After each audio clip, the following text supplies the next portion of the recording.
Hello, everyone, and thank you for joining us on MarshStream, your public performance broadcast platform. My name is Brianna Caver, assistant producer for MarshStream, and we are back again tonight for Solo Arts Heal and Can.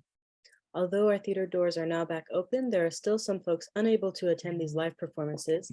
So these free streaming performances are brought to you by patrons just like yourself, all who donate to our tip jar. The link is posted in the chat and is also available on our website at themarsh.org. Remember, all donations are tax deductible and 100% matched. We need you now more than ever so we can continue to bring these free streaming performances to our community. If you are watching us live on YouTube, welcome and thank you for joining us. Please make sure you subscribe to be notified when we go live and watch the hours of free performances, interviews, and events we have archived all right there on our channel. Thursday at the Marsh Berkeley is Wayne Harris's Train Stories at 7:30 p.m. Friday at the Marsh San Francisco is Dan Hoyle's Border People at 7 p.m. Saturday at the Marsh Berkeley is Malia Mills's The Allure of Thug Life at 5 p.m. and Lynn Kaufman's Poetic Justice at 8 p.m. Sunday at the Marsh Berkeley, we have Lynn Kaufman's Poetic Justice at 5 p.m. Again, please donate to our tip jar. Thank you for joining us. And now let's welcome your host, Rick Davis. Good evening, everybody. And it's a pleasure tonight for us we have the privilege of introducing a man of all trades, a businessman, an entrepreneur, an innovator, a doctor, and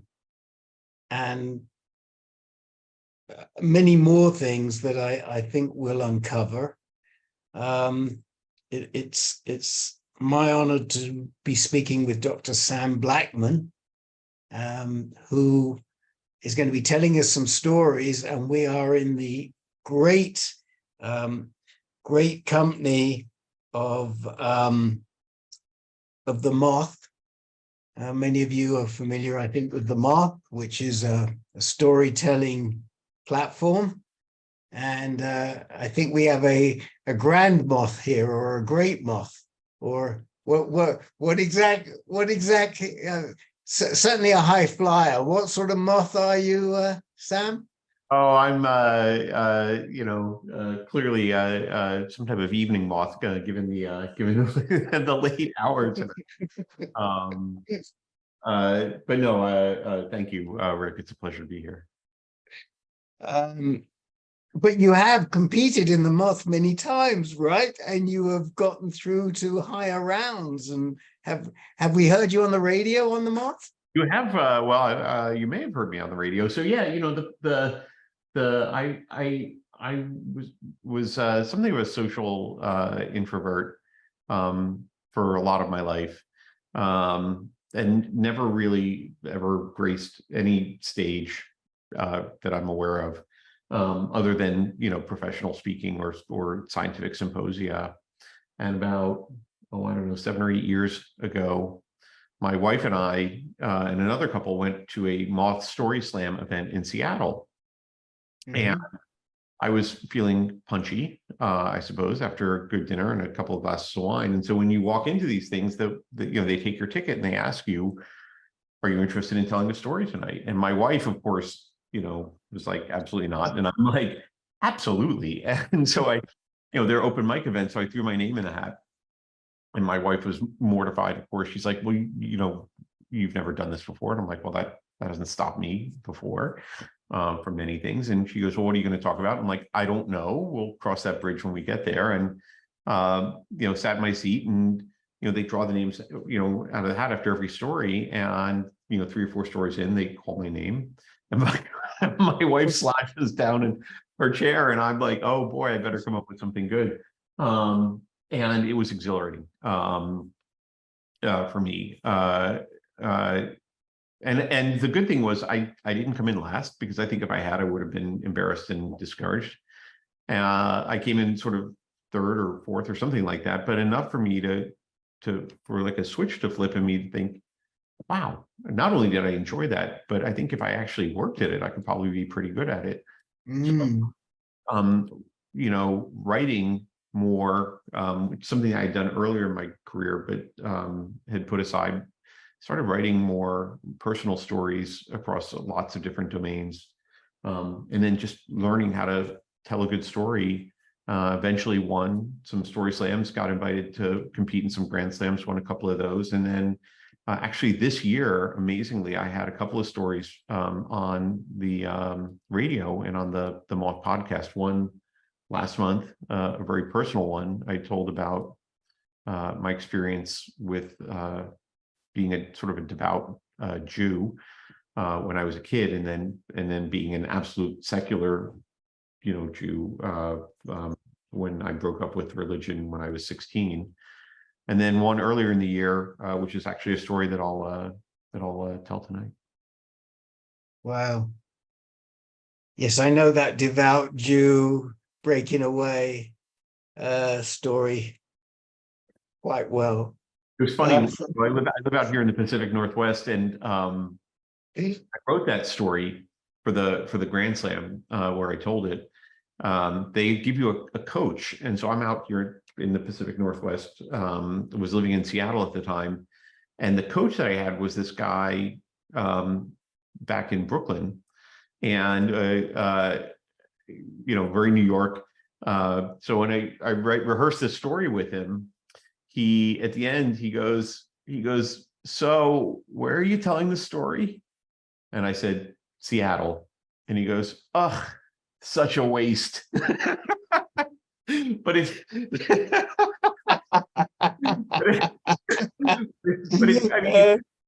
but it turns out that this sort of like schism that I think a lot of people have, particularly if you grow up in a very, like, I grew up conservative Jewish household.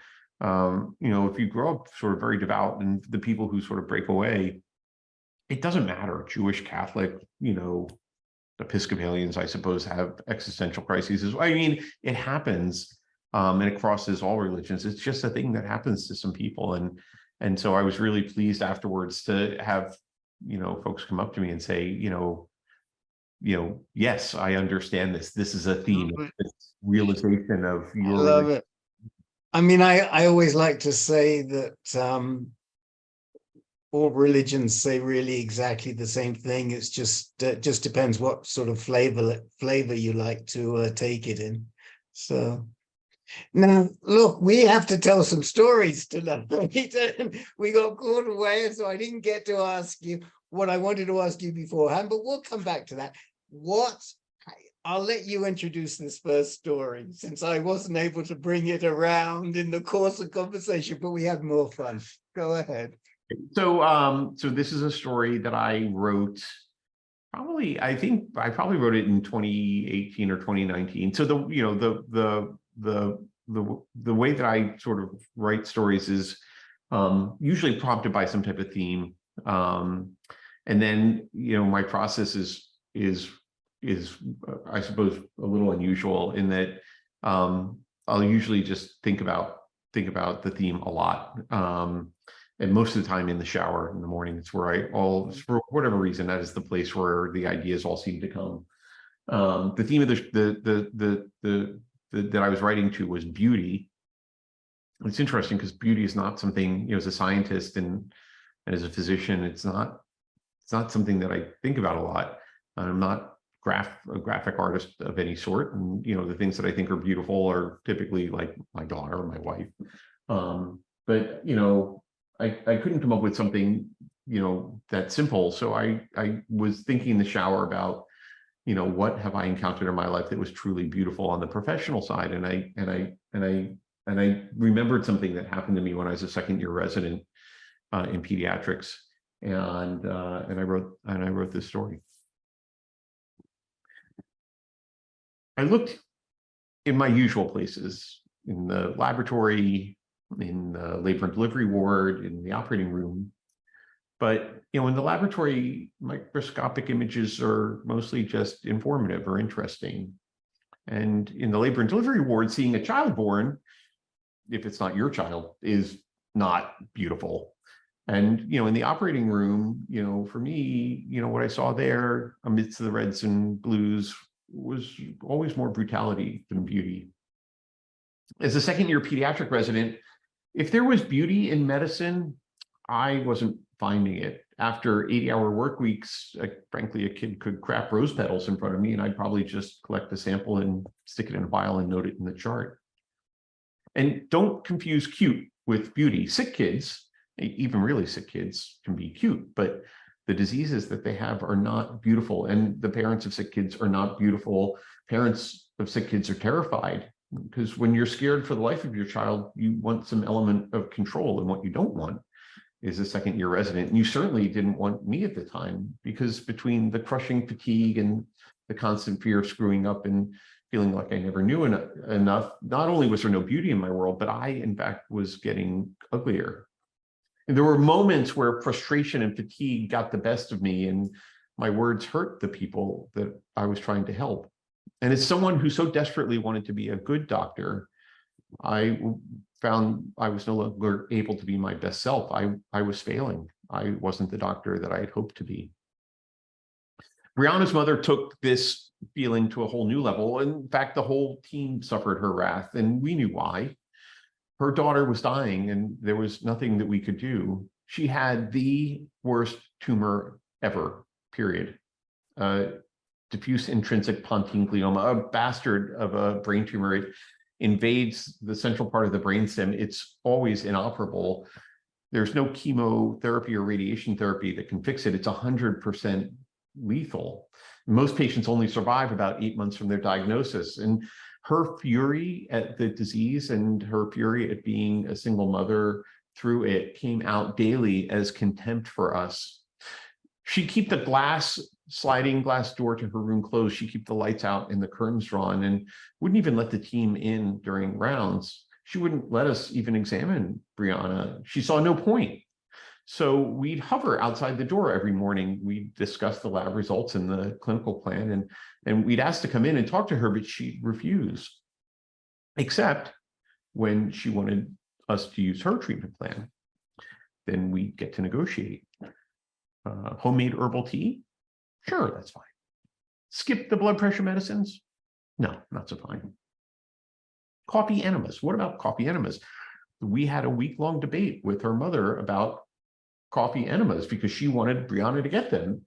Now, my attending, none of us had ever heard of this, and he asked me to research it. Apparently, it's a thing, really. So, I went to the library, and then he sent me into the room to explain to Brianna's mom why we couldn't let her do this.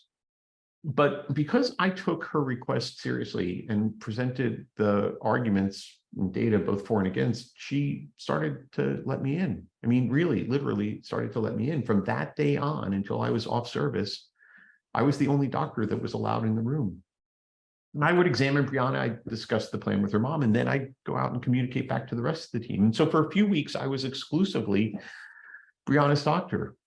But then rotations end and residents and teams change, and soon I was off service and on to the next thing.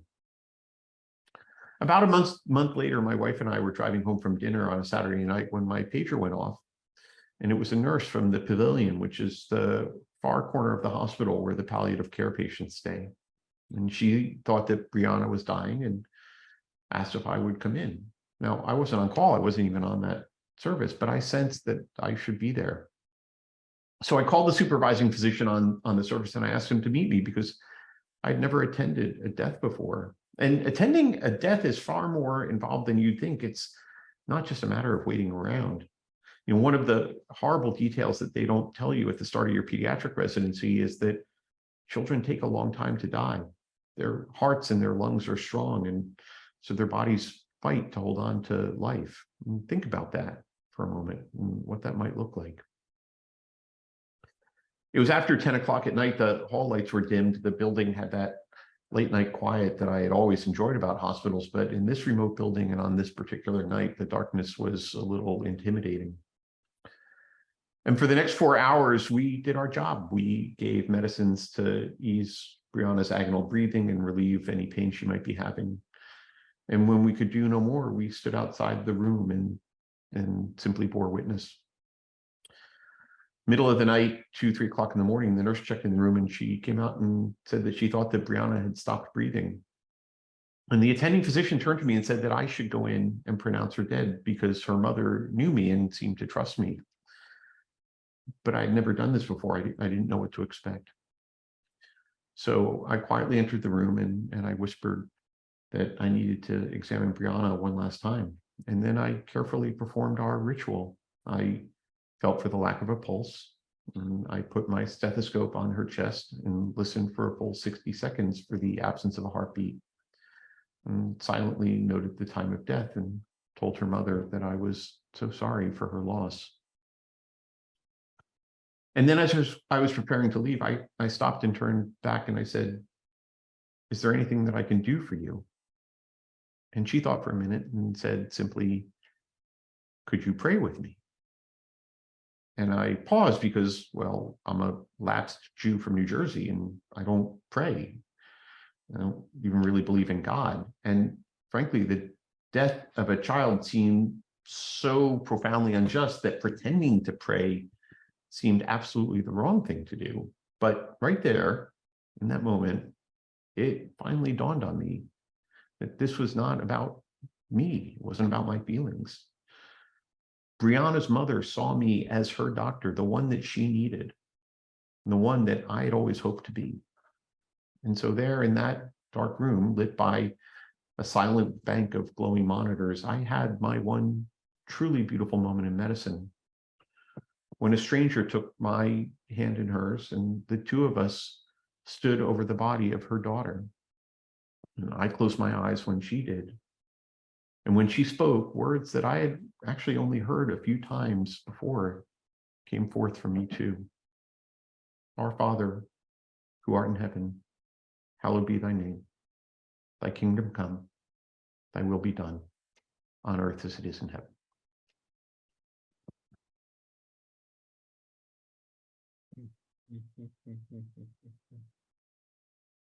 Whoa. Well, I guess it's fortunate that you knew the words. You pay attention. It was, I was, it was one of those things. I remember the first time I heard that prayer, because, when I was growing up, the Bible ended at Deuteronomy.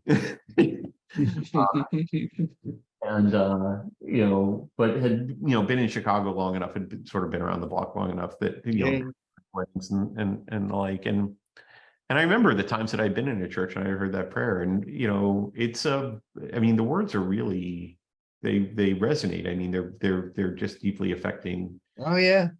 They stick in your, they sort of stick in your brain, independent of sort of whatever religion you subscribe to. So. But yeah, it was a remarkable, it was a really remarkable human moment. And one where I think ordinarily I would have just sort of left that room and not really looked back. But one of those moments where you could actually just stop and hear what a patient's family needs from you. And this story was written when? Oh gosh, probably, I don't know, 2018, 2019. It was written, many years after Right. it happened in, this is probably 15 years later. But I just sort of carried this around with me for a long time. Right. It was the first time that it wasn't the first time I'd watched somebody die, but it was the first time, I had been the person to, I mean, the ritual of pronouncing somebody dead is, I think, more of a, just that it's a ritual. There's nothing to it really. You just make sure that the person's really dead. But it's a ritual with weight to it. And I think the first time you do that, it sticks with you. Just as a young physician in training, you just feel the significance of that moment in time for, the person who's passed away and the people that have been left behind. Yeah, and you just carry it around with you, like many things. So the reason I asked you that is because it was a very long period between the time when that happened and the time when you wrote that story. And one of the reasons that we have this show is to talk about how the arts help you in terms of dealing with your own situation, your own condition, your own illness, your own anxieties, your own fears. Before you were a storyteller, were you an artist in any other way, shape, or form? An artist, I mean, No, no, not in any formal sense. I mean, no, I mean, I don't think I actually understood. I mean, look, I can't draw to save my life. I remember when I was in graduate school, I had a night job where I was teaching college biology at a local college in Chicago that mostly focused on art and communication. And I would draw like stick figures for people, and the students would all just laugh like hysterically because I couldn't draw to save my life. I still can't draw to save my life.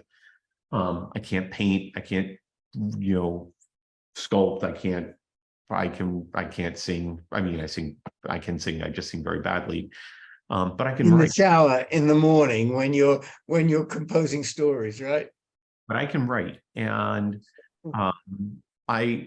I never set out to like purposely to. I was never trained as a creative writer or anything like that. But when I was an oncology fellow, I would just come home every night and I would write about what happened that day, and I would associate sort of what I had experienced that day with a song that I had heard or with a piece of art that I had seen or something, and I would just try and get the thoughts out on paper because I think when you're a trainee in medicine, if you're paying attention, it's like going and eating like an incredibly rich meal every single night, and it's hard to digest sometimes. And for me, at least, getting what I was experiencing out on paper every night just helped me digest the things that I was experiencing, the things that I was seeing. It was more than I was capable of processing, mentally or emotionally or spiritually on any given day. And I just, would sort of park those stories on paper and then they just sit. But no, I'm not an artist, but I'm a reasonable writer. Well, I mean, I don't think you do yourself justice, because the mere fact that you had the discipline or the need, as it may have been, to come home and to spill those feelings onto a piece of paper is very much in the spirit of what we talk to everybody on Solo Arts Heal about, which is how the arts have helped you. And the arts in this case were creative writing, and the fact that you didn't perform them doesn't matter to me, or or to most people. But for you, it was an important element for you it was a cathartic element for you to get some of these feelings out. Is that fair? That's absolutely fair. It's funny when I remember after my residency, I moved to Boston to do my oncology fellowship, and during the orientation week, there were a lot of things that happened that orientation week that just took me by surprise. I mean, the way that it works in medicine is, like you start residency, they literally are like, we're going to give you some basic orientation, and then guess what? You're the doctor. And even more so for subspecialty training. So I'd left Cincinnati on like a Friday, drove to Boston in a couple of days, and showed up at Dana-Farber on a Monday. And they're like, all right, we're going to teach you in a week how to be a pediatric oncologist. And I'm like, oh, wow. And one of the things they did sort of towards the end of that week is they gave us a name in an envelope, and they said, this is the name of your psychiatrist. And I'm like, did you know that I was crazy coming in here, or were you just being like well prepared? They're like, no. We assign a psychiatrist to every new fellow. because you will need them. And I'm like, I will not. Like, no, I will not.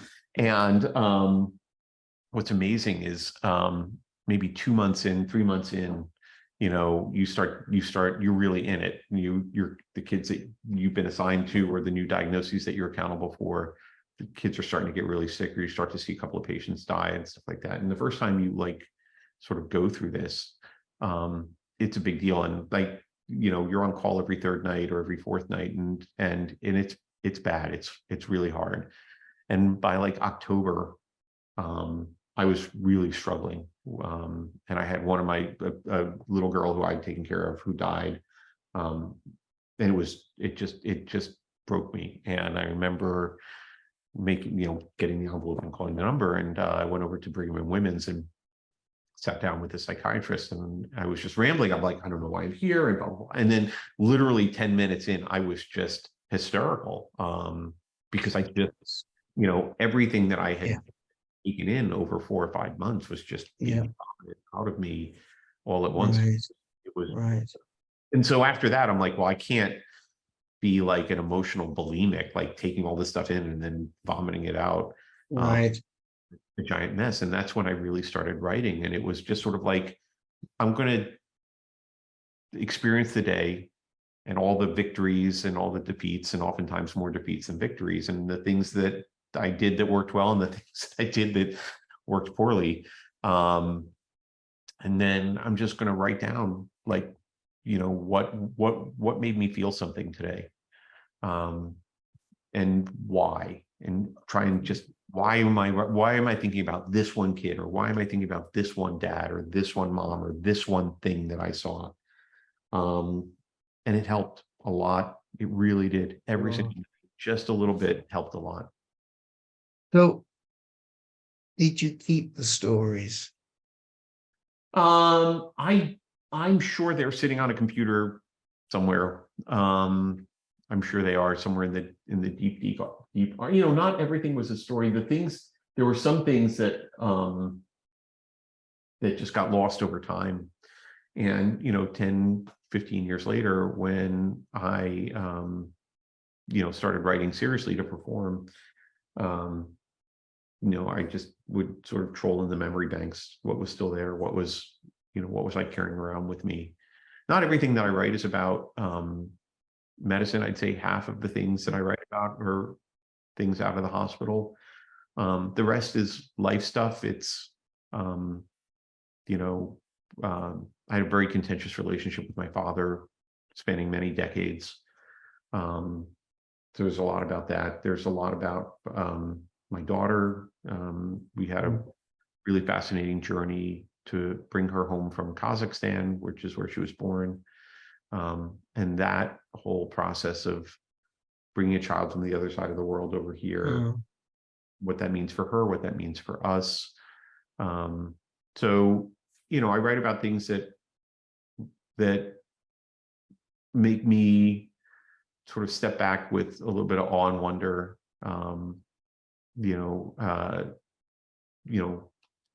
I fly to the other side of the world, and they give me a human, and I get to bring her back home. Like, that's noteworthy. Like, that's something fascinating to write about. Like, how does that happen? Why does that happen? Why this human being? And what does it mean for her? What does it mean for us? Or, my father, who's a pediatrician, who for the first 10 years of my life, I wanted to be just like him. And then for the second 10 years of my life, I wanted to be nothing like him. And what that journey was like, because somehow I ended up in the middle, a little bit like him, but not so much. And, who am I in that context is definitely something to write about. We have a previous Solo Arts Heal that I really think you should listen to, by a woman who I can't remember what her art was. I think she was an actress. John will remember. John Ivory will certainly remember, who traveled a long way for insemination. To Ukraine, I think it was. And it's a very good story. So we'll figure out, and we'll send it to you. They basically did what you did, but in a slightly earlier stage, you know. Now we have another story that you're going to tell us tonight, I hope, which I'd like you to introduce and move into the story, please. Thank you. So this is also a story from when I was training to be a pediatrician. This is something. This is an episode that was probably one of the most shameful episodes for me. When I was a trainee, it was reflective of just sort of being pushed to my limit as a human being, and really pushed by another human being, and losing my composure, and that happens to people. But I think, for me, the physicians that I've always admired are the ones who don't. And you have to learn. You have to learn that it's an acquired skill, because at the end of the day, we're all the same protoplasm, and we get tired, and we get hungry, and we get frustrated, and we get angry sometimes. And how you deal with that, I think, is really what defines you as a professional, and that takes learning, or at least it did for me. So this was called tests. I read somewhere that doctors are the most heavily tested and closely monitored members of society. It begins early in life: high school, midterms and finals, PSATs, SATs, AP tests, and in college, more midterms, more finals. And then you take the MCAT to get into medical school. And once you get into medical school, you take 2 years of science courses, with a final exam after each one that culminates in the first step of your U.S. medical licensing exam, the USMLE, a 2-day tortuous medical multiple choice test that many medical students study for months in order to pass. And then you go through 2 years of clinical rotations, and at the end of each clinical rotation, you take a standardized national test, followed by step 2 of your U.S. medical licensing exam. And then after your residency, you take board exams, and after fellowship, you take subspecialty board exams, and then continuing medical education tests and recertification exams. Doctors are not so much born with silver spoons in their mouths, they're born with number 2 pencils in their hands. So by the time I was ready to go to medical school, I was pretty good at tests. And by the time I was finished with medical school, I was really, really good at tests, or so I thought, because I loved studying medicine. I loved the facts, and I loved the logic, and I loved the language. I loved the vast fact base, what professors would call our fund of knowledge. And by the time I was done with medical school, I never worried about tests. I wasn't afraid of them. I never panicked anymore.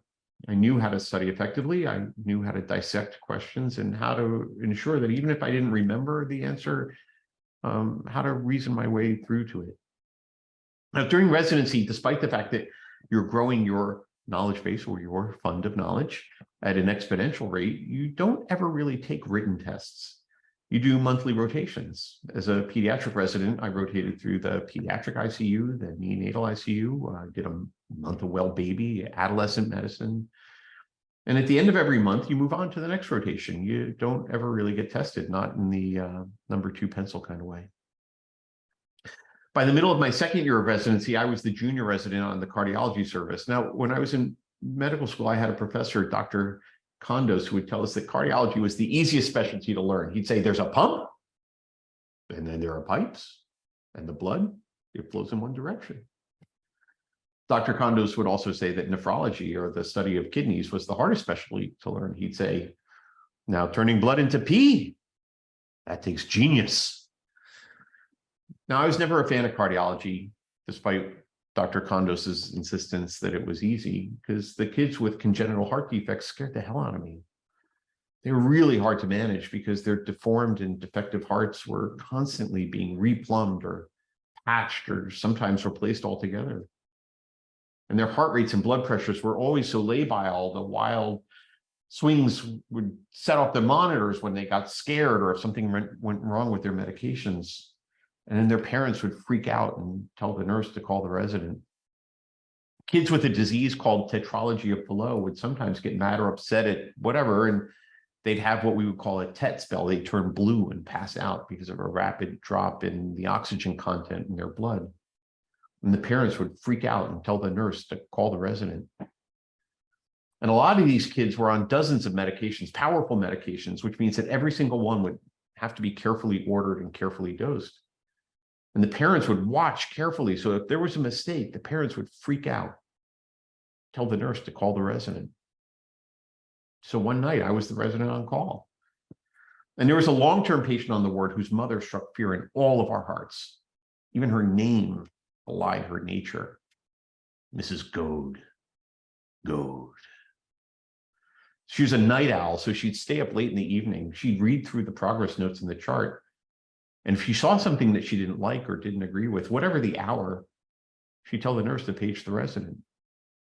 Or she'd stay awake and examine the skin of her sleeping child, looking for some new rash or welt or pustule. And if she found one, she'd tell the nurse to page the resident. And when I'd get paged in the middle of the night, I'd shuffle in and do a cursory exam and then have to spend the next half hour telling Mrs. Goad that the pimple that she had discovered on her child's buttock at 2:30 in the morning was unlikely to be the first symptom of a rapidly progressing, life-threatening bacterial infection.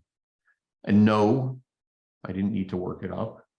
And no, I wasn't going to draw blood cultures and start antibiotics. And no, I really didn't need to call my attending and wake her up and check in with her. And yes, I was, in fact, a licensed physician. And this went on every third night on call, 36-hour shifts. And one night I got a call from the nurse to come and see Mrs. Goad's child. And in that moment, all I could think of was that she was torturing me. She was goading me. And I walked in the room and I saw something that was nothing. And I stormed out of the room and I turned to the nurse and I yelled at her, "Don't you dare page me unless that kid is coding." Think about that. I yelled at a nurse and told her to let me sleep. Don't trouble me with this child or their family until the child's heart stopped and they were about to die. And Mrs. Goad, she was standing in the door 10 feet away. What I had failed to realize was that there were needs that she had that I wasn't addressing. I could leave the hospital the next day at 4 p.m., coffee cup in hand. Mrs. Goad could never leave. She was just as much a chronic patient as her child was. Her prognosis for a healthy life full of joy was just as uncertain as that of her child.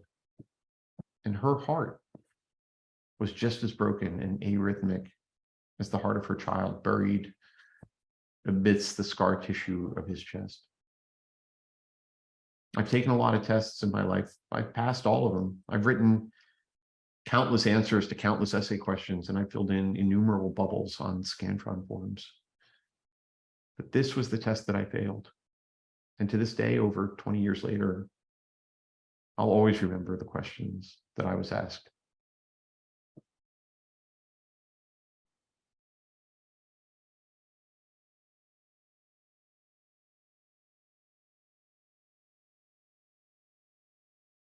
Sorry, I forgot to put my microphone back on.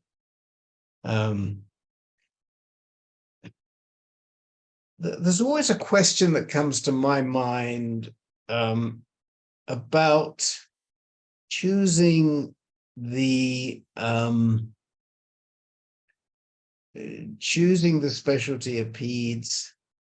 In your case, it's a double question because you had a rough relationship with your dad, and you still went into peds of everything that you could go into, because it just seems to me that if if you're a feeling, compassionate, emotional person, that you increase your suffering by choosing peace. Did I how did I say that? Not very well, I think, but you get what I'm getting at. I think I understand what you're saying. In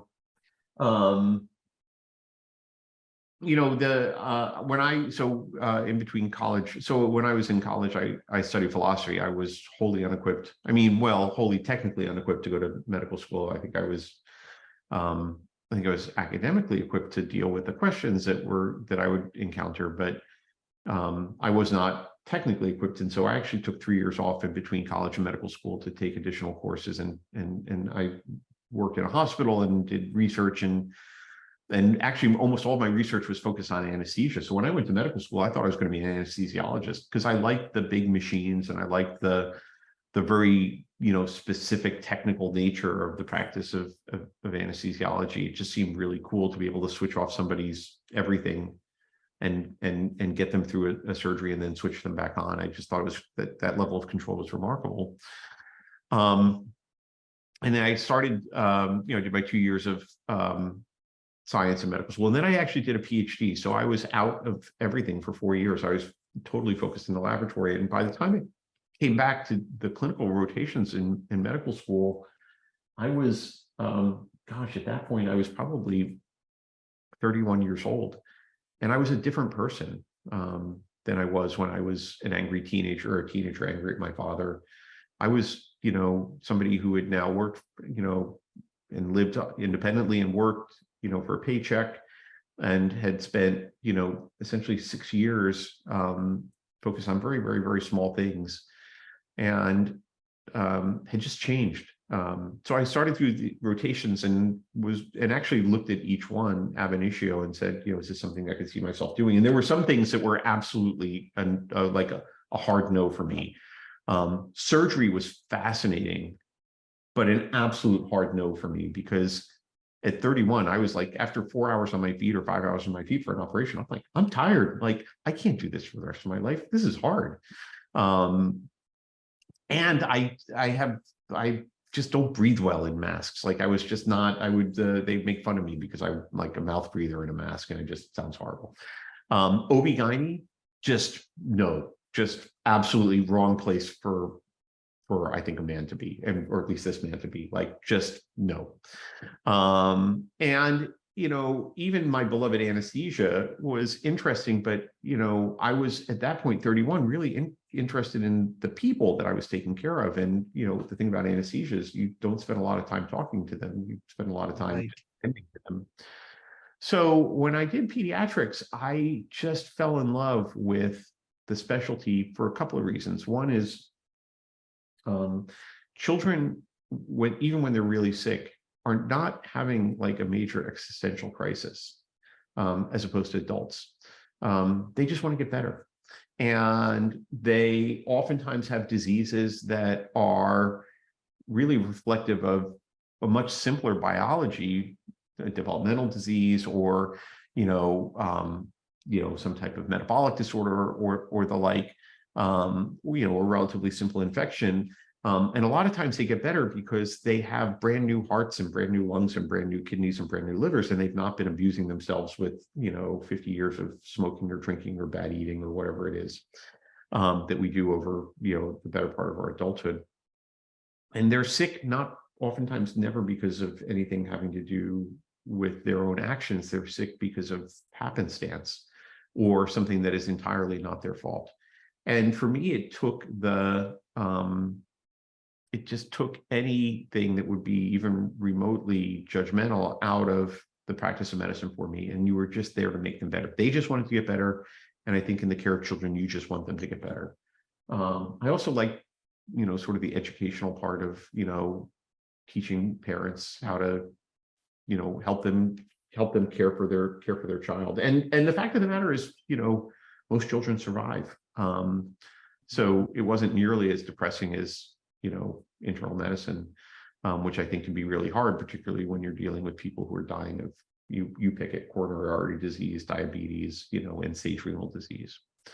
So I liked it. For me, it was joyful. Plus, kids smell better. Like, you put me in a hospital, I'm 55, you put me in a hospital for a week, I like, ew. But you put a kid in the hospital for a week and they still smell delightful.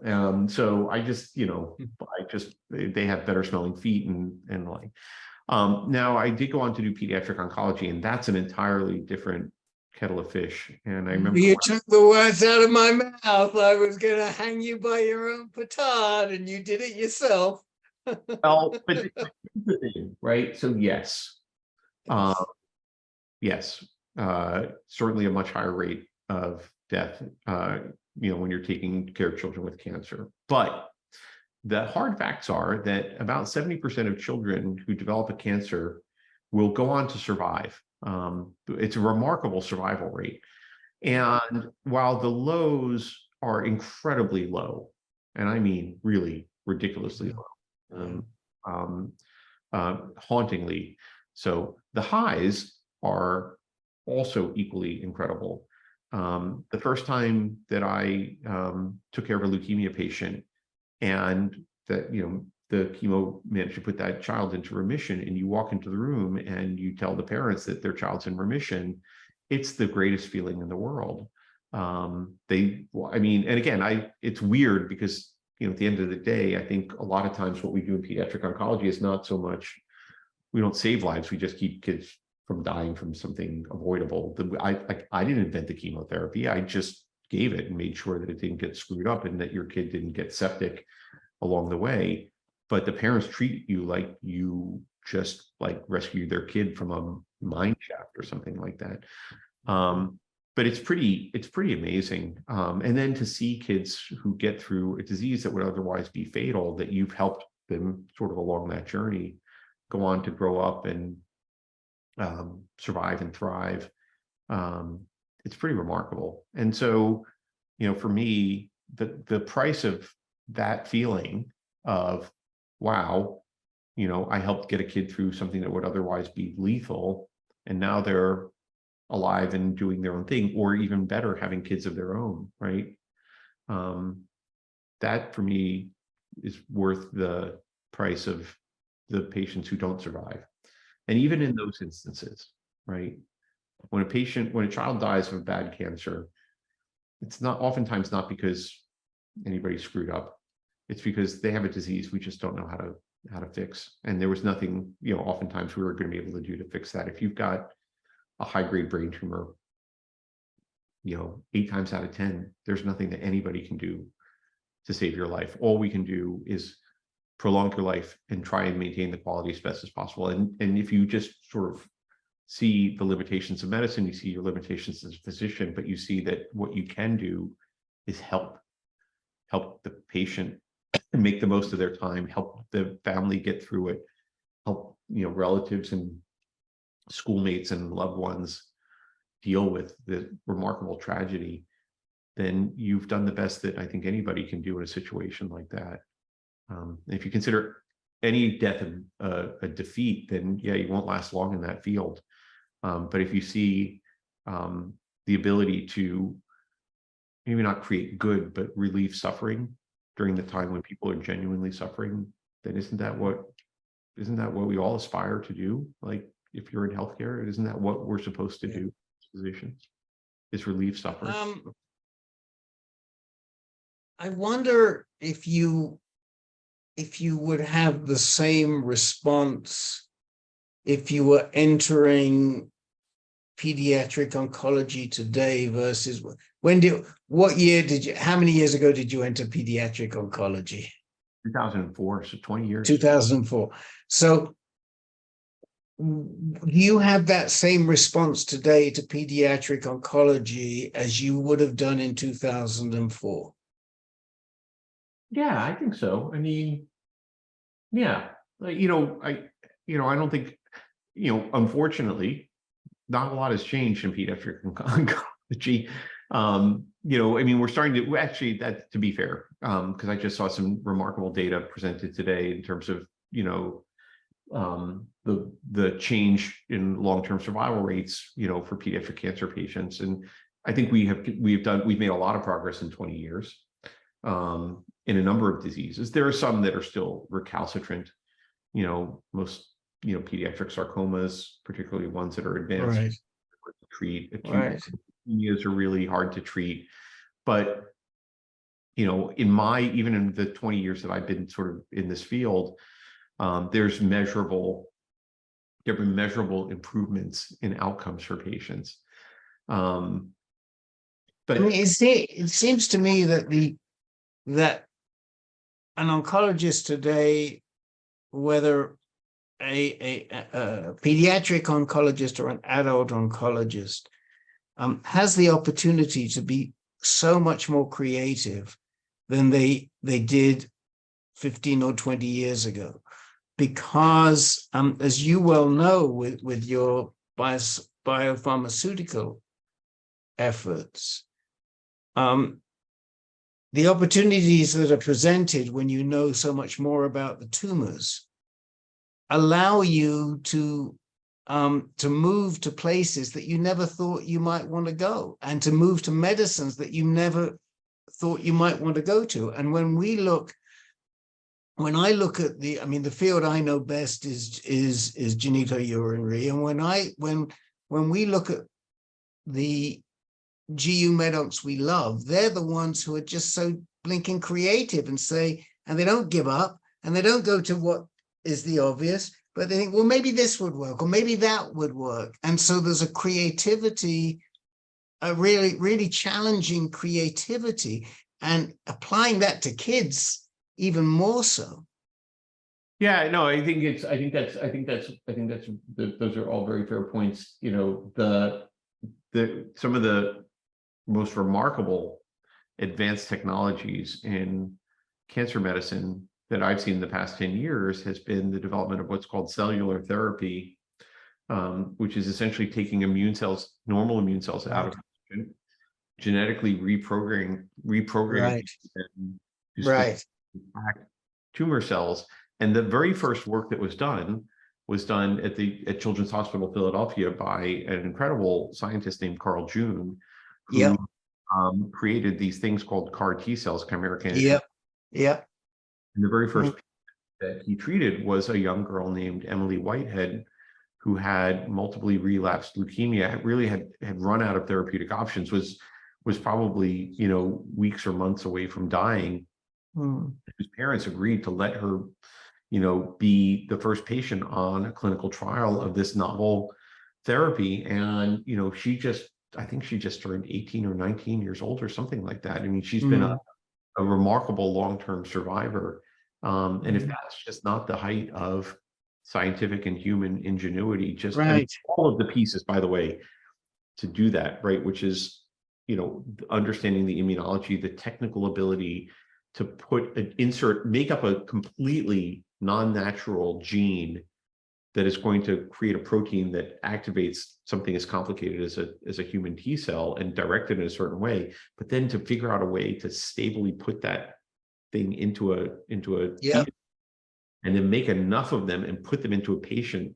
And I mean, it was a remarkable story. It remains a remarkable story, and one that, frankly, I think reflects what has been for almost 70 years or 80 years now, the innovative nature within pediatric oncology. The very first demonstration of successful treatment of cancer by chemotherapy was done by Sidney Farber in 1948 with a trial with acute. I mean, one of my most favorite doctors, and compassionate and just a wonderful human being, is Larry Fung, who was the principal investigator for Sipuleucel T and Dendrion, which was another one of these early cellular therapies. And he's on our advisory board, and he's a great guy. You stopped practicing medicine before you started storytelling. Is that right? Yeah, I agree.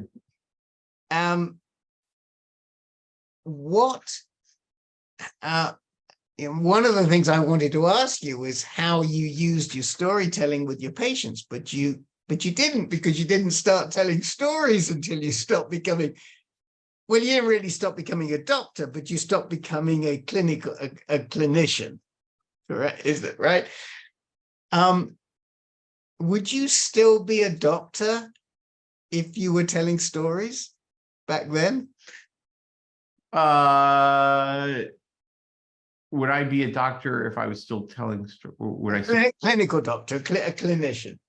Oh, I mean, I made a decision about 15 years ago to go and do focus on drug development, having been scientifically trained as well as clinically trained. I made the decision actually for very personal reasons. It was so that I could have an impact in medicine and science, but also be present as a father for my daughter, which just, I know myself well enough to know that, if I was being if I was still practicing, clinical medicine and taking care of patients, my pager went off, that would always be the first thing that I would reach for. I just know myself. I can't resist the temptation of always wanting to be there for patients, and of course, being a parent, I think you've got an obligation to your family, and for me, the only way that I could sort of balance those things, knowing what my instincts were going to be, was to put the pager down. Would I go back to taking care of patients? In a heartbeat. I would do it in an absolute heartbeat. I do it for free because, for me, it was one of the things that I love doing. I think I like to think that I was good at it. My patients, at least, I was not bad at it. So, but it just brought me such joy. And again, if anything, to do it now at 55, and to continue to learn from the people that I was taking care of, children, parents, family members, brothers, sisters, whatever, and just experience all that. I do that again in a heartbeat. And that's frankly where the inspiration for writing comes from, is, the remarkable people that you encounter along the way, how they deal with, oftentimes what are the worst moments in their lives, and you see remarkable things truly sublimate their tragedy, and then you see remarkably tragic things, and they're all important stories to tell. So, as a storyteller now, would you be a better doctor than you were before? I think so. Yeah, I think so. I do. When, I think that, but, I think that's just, I think you get better in life being a doctor that is teach, the Latin, the word doctor comes from the Latin docere, right? Which is the infinitive to teach.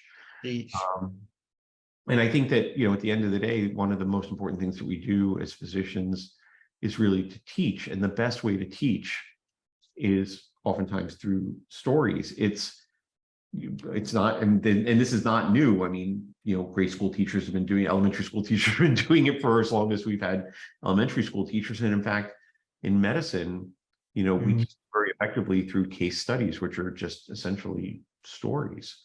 So, yeah, I think that being an effective storyteller is a real key skill for any healthcare provider to have. It's just a great communication skill, because as humans, we receive stories well.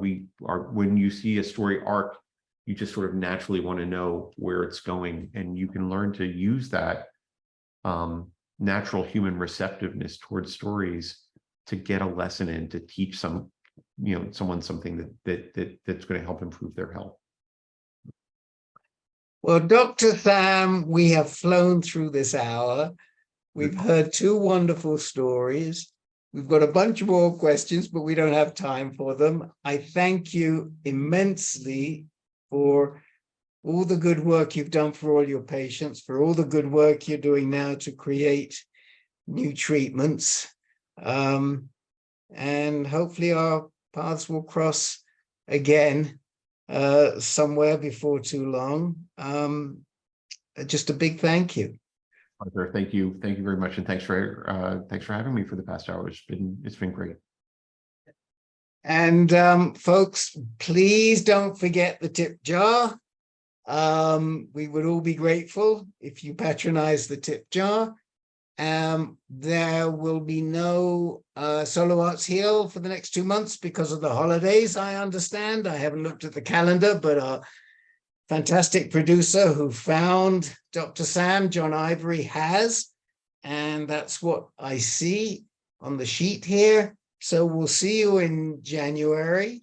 And thank you, The Marsh. Thank you, Dr. Sam Blackman. Thank you, John Ivory, and thank you, Brianna Caver. And it's a bit early, but I guess I have to say Happy New Year to all. Brianna, back to you. All right. Thank you, Rick. Thank you, Sam. And thank you, everyone who joined us tonight. Please check out our website for more information on our upcoming shows. And as always, don't forget the tip jar. We'll see you next time. Bye.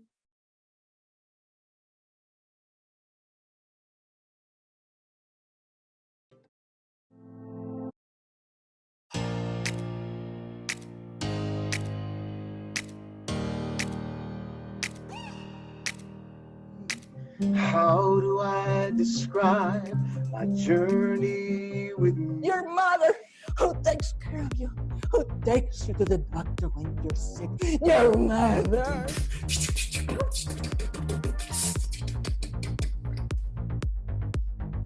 Good morning, New York. Buenos dias. It's me. What's up? We went out for lunch at a sushi place where she tried sushi for the first time and she liked it. I see that change can happen. I know things can shift and change for good. I am dizzily dazzled with stars in my eyes. Same level as I broke my neck. But he's not getting the same return of function I am. And I don't want any of your smart aleck sex talk that I usually get when I get. This is beyond the marsh because what you're doing is planting beautiful seeds for artists to grow.